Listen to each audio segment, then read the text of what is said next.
whose lives are shrouded in mystery, and they've climbed the greasy pole. They want to be famous, they want to be influential, they want to be powerful. Harry and Meghan the other side, smiling and all the rest of it. That her brand was in great trouble. American Riviera Orchard, that she had allegedly nicked. And she wanted wealth and she wanted fame. And she targeted, there's no doubt she targeted Harry. You just can't keep faking it. It's too hard. Meghan has got no real income anymore. She's finished.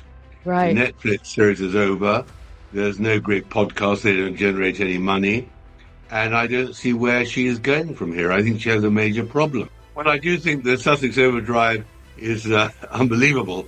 But, I mean, I don't think that he is going to get back in, which showed that he is very commercially minded, which we'll get into later on, which makes it impossible for him. And, of course, Meghan wouldn't come back to Britain. She will take her royal kids, who can still go by Prince and Princess, and find the billionaire. Prince Harry will not make Meghan Markle a billionaire. She wants to be a billionaire. So who will? A new man. At some point, if it's offered up, it might happen. That is why she is constantly meeting new billionaires. And that was very critical because at that moment last year, she was about to promote her Netflix series and didn't want to, firstly, be seen with Harry, and secondly, didn't want to go somewhere where she'd appear cheap. Harry, being a simple soul, has easily changed to suit Meghan's agenda. They want to hide their secrets, and I just love digging away to find out what they don't want us to know. And that ridiculous story about how they first met, the whole thing was a tissue of inaccuracies, to be polite. That she arrived in London, full career, single girl, wasn't interested. Of course, she'd been coming to London since 2013, hunting for a man to marry. She wanted an Englishman. She was on a man hunt. So Meghan Markle's carefully curated fairy tale didn't just crack.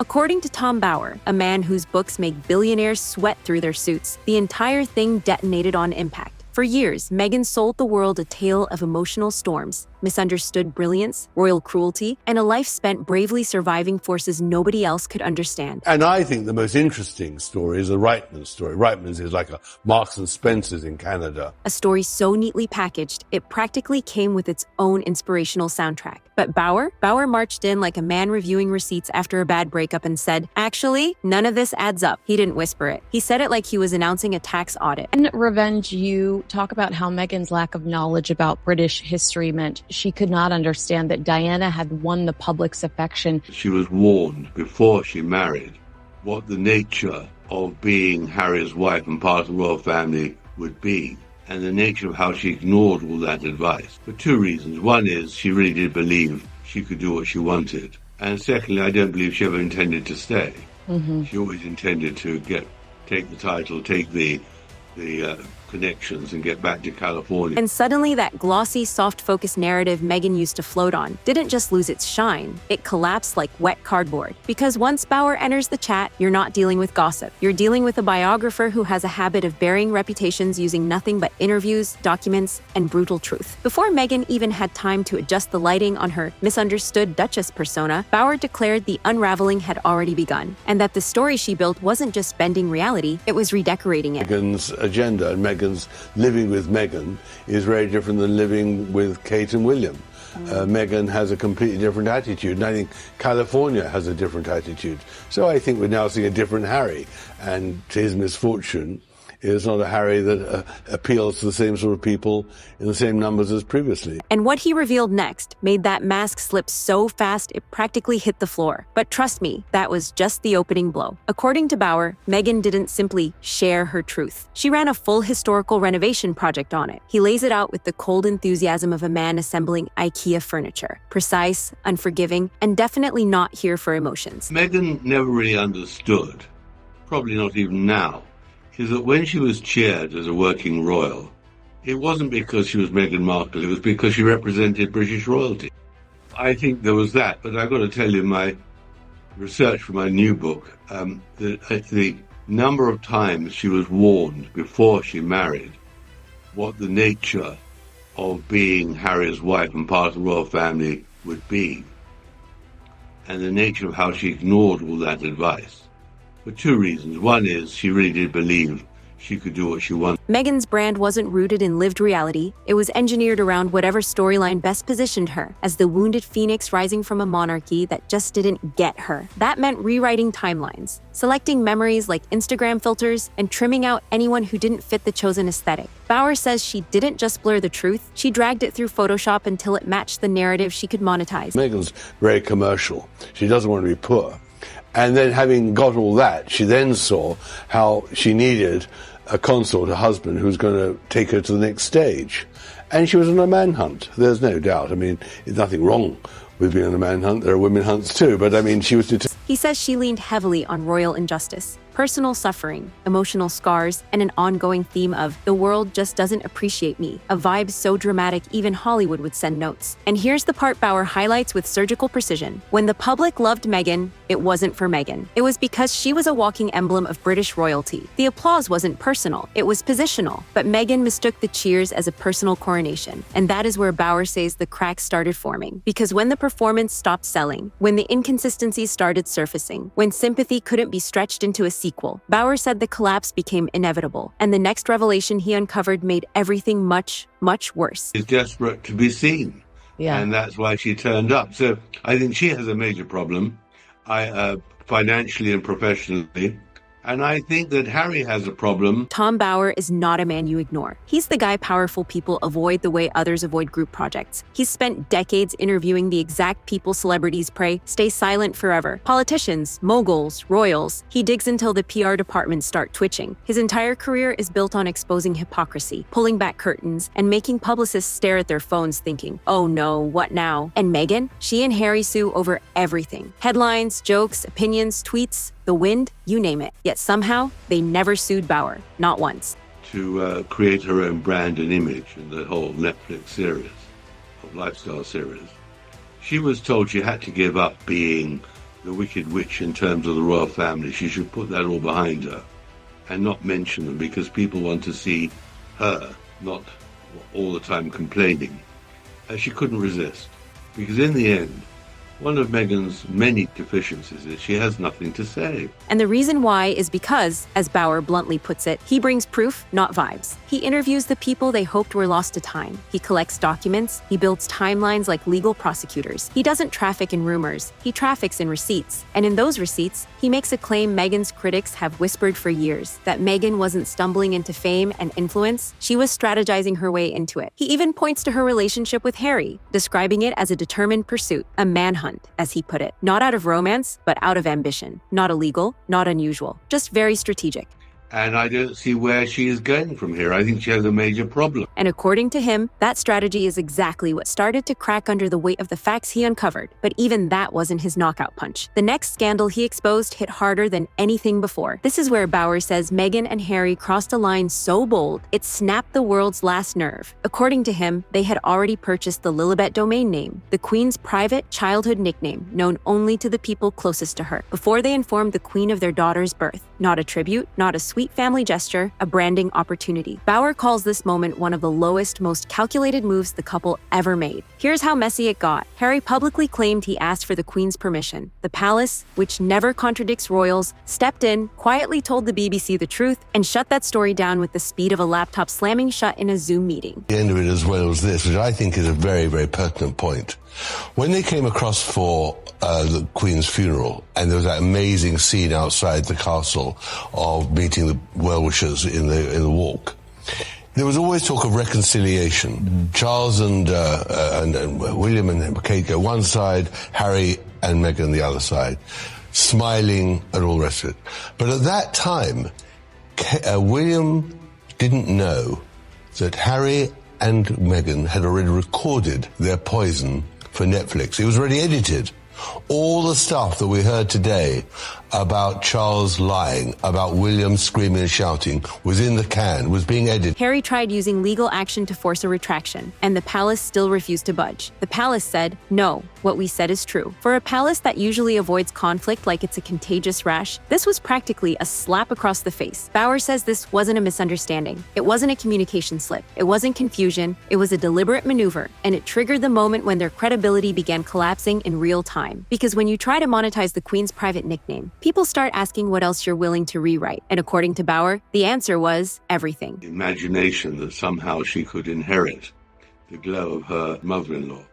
So I think that was another reason for Charles to say no, which will be resolved in the next few months, one way or another. And I don't think it can be to the good. But the point about it is, you see, they're notorious. Meghan didn't just rewrite royal history, she rewrote her own. That sad, struggling, latchkey childhood she marketed like an indie coming-of-age film. Bauer says it wasn't just embellished, it was unrecognizable compared to reality. Control of the content, and they had a huge argument. And that meant that he was really finished with her. He'd had enough of her prima donna behavior, and that's why he's dumped her. But also, I mean, from his point of view, what does she now bring? There isn't anything original. There's no great sales point there. Meghan painted her upbringing like she was surviving on discount salad bars and emotional abandonment. But Bauer's research hits like a bucket of cold water. And because when she phoned up the two senators to campaign for women's maternity pay, she said, hello, this is Meghan, the Duchess of Sussex. Yeah. I mean, she plays the royal card the whole time. So I don't think that would play well in the election for Congress or even the Senate. So I think they've got to realign their image. I mean, I think in any case, they're burning out their royal status pretty fast now. Expensive ballet classes, elite private schools, photography lessons, designer clothes, a father who picked her up from school, paid for her car, covered her audition. Can actually sue to see them, but I don't want to do that. And the other thing is, I've done nothing wrong. There's nothing that points to me says I'm a bad guy. As a matter of fact, I'm a really loving father, and she knows that, and there's no excuse for her to treat me this way. No excuse to treat the king that way as well. Supported every dream she wanted to chase. In other words, the childhood she described and the childhood she actually had were two different movies playing in two different theaters. Then comes the Procter & Gamble story, her self-proclaimed origin story, the heroic letter writing, the corporate awakening, the beginning of her activism. In other words, the childhood she described and the childhood she actually had were two different movies playing in two different theaters. It wasn't a childhood crusade. It was a narrative upgrade. And Bauer's conclusion is vicious. She didn't erase her father because he hurt her. She erased him because he didn't match the character she wanted to play. Into one of the best university colleges of America, Northwestern, because of her education and background. So by no means anything other than a happy childhood, although a broken family.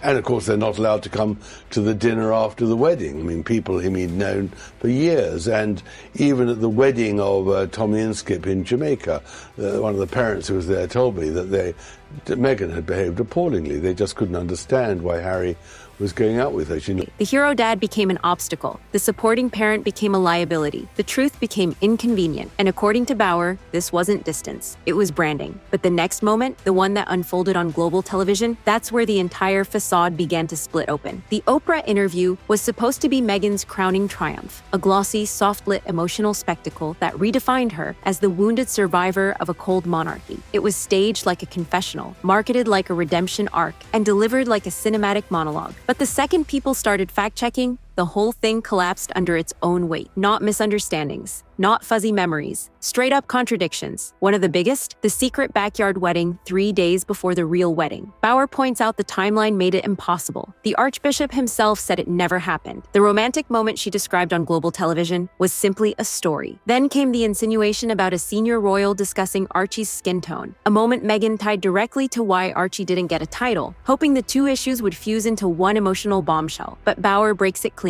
Archie wasn't entitled to a title because the rules already existed. Long before Meghan, long before the drama, long before Oprah. It wasn't racism, it wasn't jealousy, it wasn't a targeted attack. It was literally the rule book. Then Meghan claimed she was denied help during her most difficult time. But Bauer says the palace had logs proving she had access to staff, doctors, and professionals. According to him, the The interview didn't expose the royal family. It exposed Meghan's storyline. And if that wasn't enough, Bauer drops another round of cold water, the Australia tour. The moment Meghan believed she became a global superstar, the public saw flawless photos, cheering crowds, glowing headlines. But insiders told Bauer the reality was a tornado of diva behavior, tantrums, snapping at aides, changing plans on a whim, and even the infamous tea-throwing episode. But the psychological twist hit hardest. Meghan thought the crowds were cheering for her, not the crown, not the institution, not the role, just her. And when she realized royal hierarchy meant she would never outrank Catherine, that's when Bauer says the exit strategy began. But even that wasn't the most brutal revelation. The coldest betrayal happened long before anyone realized it. According to Bauer, the biggest betrayal didn't happen in an interview. It didn't happen in a podcast. It didn't happen on a stage. It happened at the Queen's funeral. While the world watched Harry and Meghan walk with William and Catherine, appearing united, grieving, healed, Harry and Meghan had already recorded their Netflix accusations before the Queen even passed. Recorded, edited, packaged, ready to go. While William stood beside Harry believing they were reconciling, the Netflix content accusing Charles of lying, accusing William of screaming, accusing the monarchy of destroying Harry's mental health was already sitting in the editing bay. And it wasn't a one-off. Harry did the same thing at Prince Philip's funeral, smiling in public while preparing another wave of damaging claims behind the scenes. But then comes the psychological curveball. Meghan allegedly modeled herself after Princess Diana long before anyone noticed. The clothes, the jewelry, the poses, the emotional language, the misunderstood woman narrative. It wasn't about identity, it was about image. But her brand was in great trouble.